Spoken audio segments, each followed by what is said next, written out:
kontrobersyal, Winersa niya ako.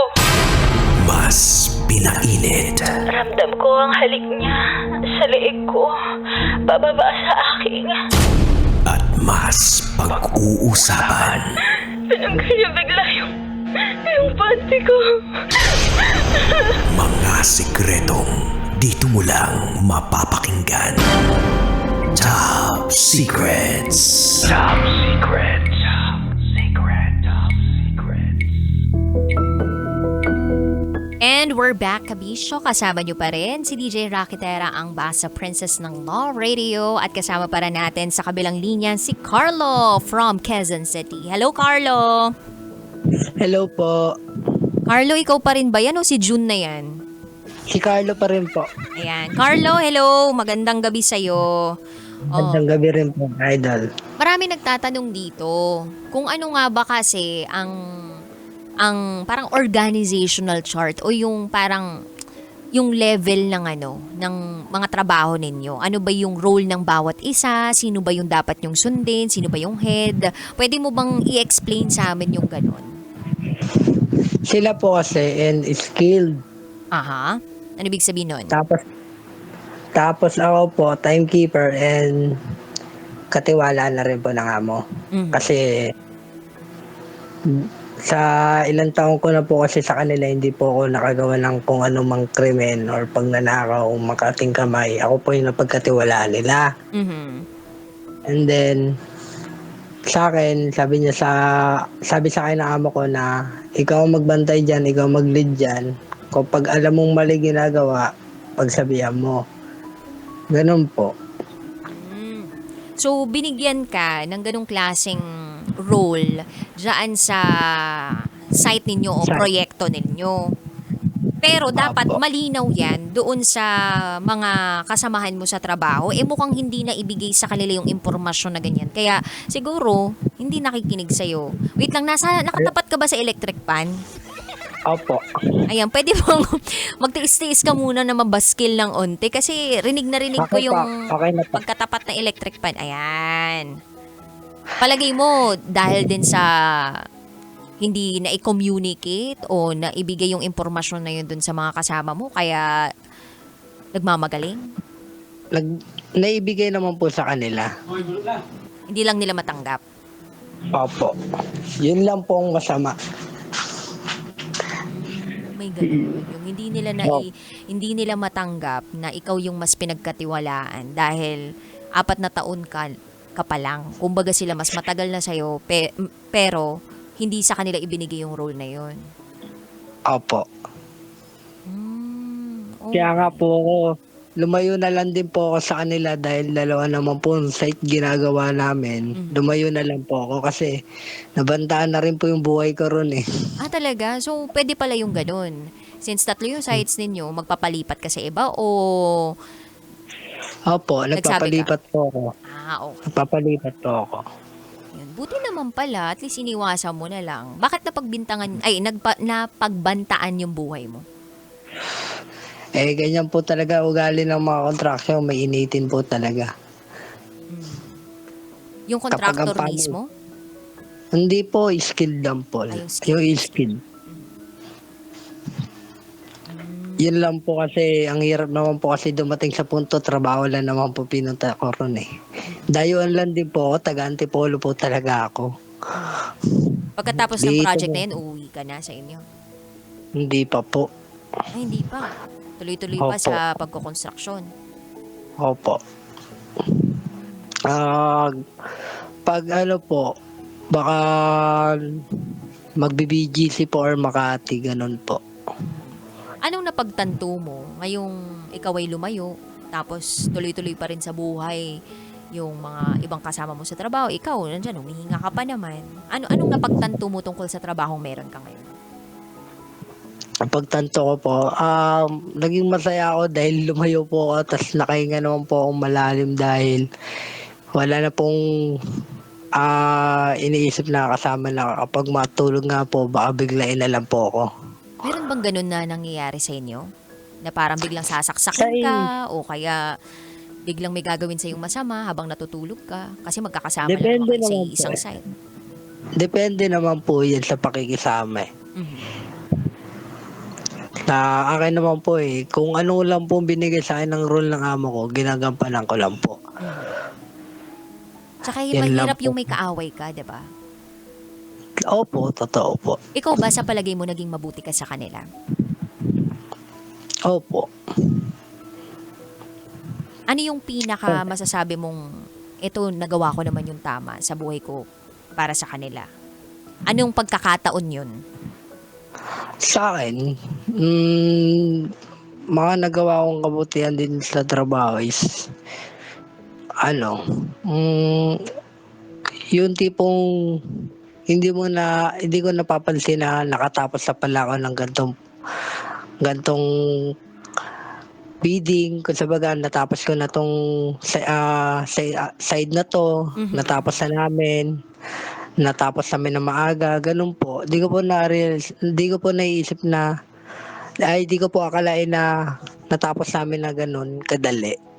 Nakasama ko yung na may kapartner po kung walang saksak sa likod. Kung sabaga po, yung katabi ko is okay po siya. Wala pong problema. Kasi mahirap naman po mag-partner ka, saksak naman po sa likod. Yung nakatalikod siya, tsaka pag-uusapan yun po ang mahirap. Napatunayan Diba? mo ba na pinag-uusapan ka nitong mga kasama mo sa Opo. trabaho na ayaw mo? Ano ang tinawag natin sila? Abdul tsaka Jerry po. Jerry. Abdul tsaka si Jerry. Napatunayan mo ba na merong chinuchuchu tong mga to kapag nakatalikod ka? Opo. Paano mo nalaman? May screenshot po sa akin sinend. Ay, screenshot pa. Mula dun sa pinagkakatiwalaan mo namang kaibigan. So, humahanap din sila ng kakampi. Ganun ba yun? Sa head. Sa head mismo pa nang galing. Yun nga po eh. Mahirap Pero- talaga yun. Sabi ko sa kanila, kwento nila yan, masama ako dyan. Mhm. Yan na lang po ako. Mhm. Kaya sinabi ko, tanggapin ko yun, sir. Sabi nila yan eh. Ginagano ko na lang po. Ano ba kasi yung sinita mo? O mali yung pagkakalagay mo niyan, yung gano'n? Ano ba kasi yung sinabi mo sa kanila? Pero po kasi yung trabaho lang paulit-ulit. Ayoko lang po kasi ganun. Kasi bayad naman po eh. Matino naman po kami binabayaran. Ayoko lang po kasi trinabaho na, tatrabahoin pa ulit. Mm-mm. Ayoko nang ganun eh. Kumbaga sayang yung effort, Opo. sayang yung enerhiya, kaya namang kuhain ng isang beses ng tama, di ba? Opo. Alam mo, ramdam ko sa'yo na magaling ka sa trabahong ginagawa mo. Hindi ka lang basta-basta bitaw. Hindi naman po. Yes, pa-humble pa. Saktuan lang naman. Saktuan lang. Pero alam lang. Gawin mo nga yung banyo namin. Sure po, sa po ba location or condo nyo? Sa po ba kayo nakatira? Pasenda lang po ang location. Pwede naman po. Talaga. Ikaw Carlo Gumagawa rin po ko ng ng kitchen cabinet Wala modular na, din. napagawa na namin yung namin yung Sayang extended po, kitchen namin. 50% discounted siya pa naman. Hindi, sige, basta kapag sa susunod na magpagawa kami ng bahay ng magiging mister ko.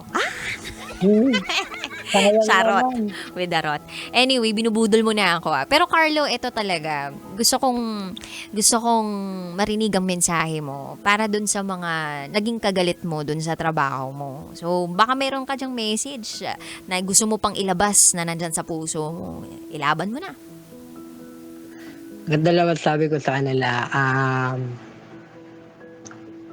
kung ganyan lang din naman makakasama ko, ay kung ganyan lang din naman sila, ang ugali nila, hindi sila marunong tumapat sa taong may galit sila or may galit sa kanila. Kasi ako yung tipong taong prangkahan.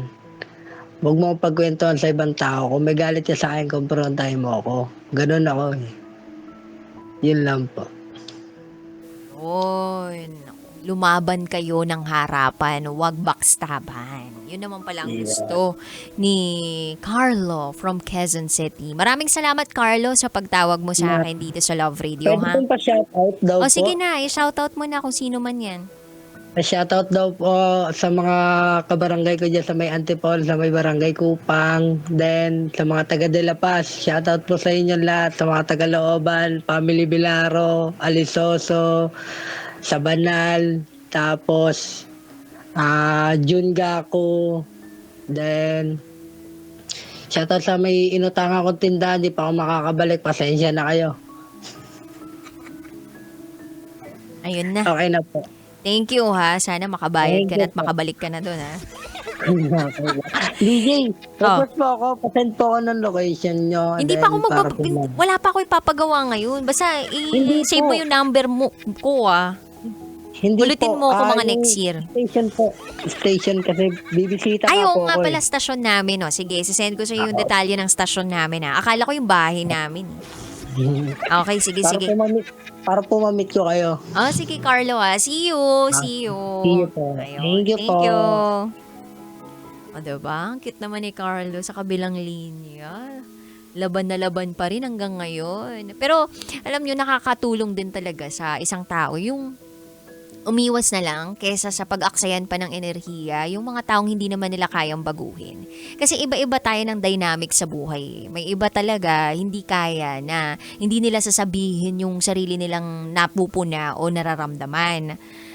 Lalong-lalo na pagdating sa trabaho. Siyempre, kapag naapektuhan ka pagdating sa trabaho nung gawa ng ibang tao, kumbaga pag may nakukumpermiso, gusto mo talagang i-air out or sabihin yung nararamdaman mo, napapansin mo, para mas mapagaan palalo yung trabaho ninyong lahat. Mabuti sana kung yung isang empleyado, yung kasamahan mo, ang naapektuhan lang na trabaho, yung sarili nila eh. Pero kung lahat kayo, magsasakripisyo, maapektuhan, magsasuffer, 'di ba?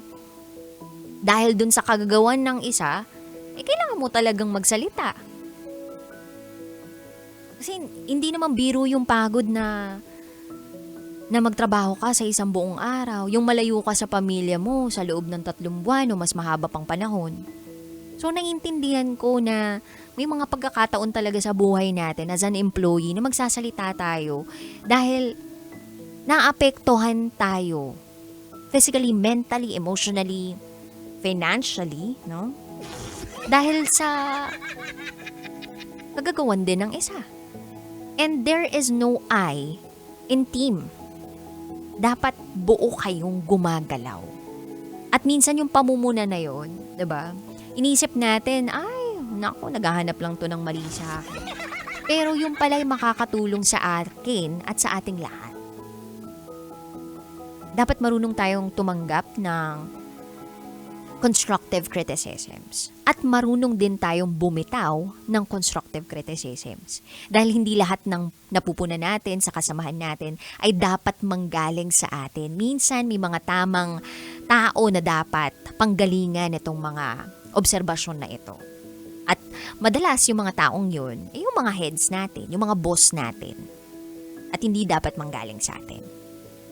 So, iyan yung isa sa mga natutunan ko din sa pagtatrabaho na hindi lahat ng puna dapat manggaling sa'yo. Sa kapwa mo trabahador o sa kapwa mo empleyado. Sometimes, you have to raise it or most of the time you have to raise it doon sa mas nakakataas sa inyo. Sa supervisor ninyo, sa manager ninyo, or sa head ninyo para mas maintindihan ka, maunawaan ka, ma-explain niya sa'yo kung ano yung dapat mong mas maintindihan palalo.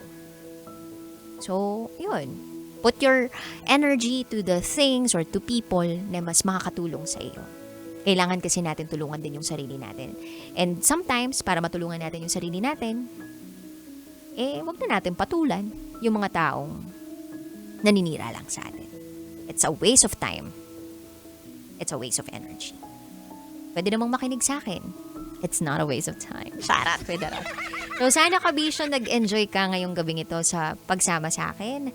Sana kahit papano marami kang natutunan o marami kang naintindihan, naunawaan sa pagkakataong ito. Kasi yun naman yung layunin ng programang ito eh. Bukod sa may maunawaan tayong ibang tao, maintindihan natin sila, maramdaman mo at maramdaman ng bawat isa sa atin na hindi tayo nag-iisa. Na kung ano man yung pinagdaraanan mo, kasama mo ako. Ang cheesy naman yan. Charot with harap. Nakapiling po ninyo ang inyong Basa Princess, DJ Rocketera, ang tagapagsiwalat, tagapagprotekta, ng inyong pinakatatagong sikreto. Your secrets are safe with me. Nakatuto ka dito sa 90.7 Mom Radio. Kailangan pa bang i-memorize yan? Basic. Good night. Kabisyo. Kailangan pa bang i-memorize yan? Love Radio. Basic!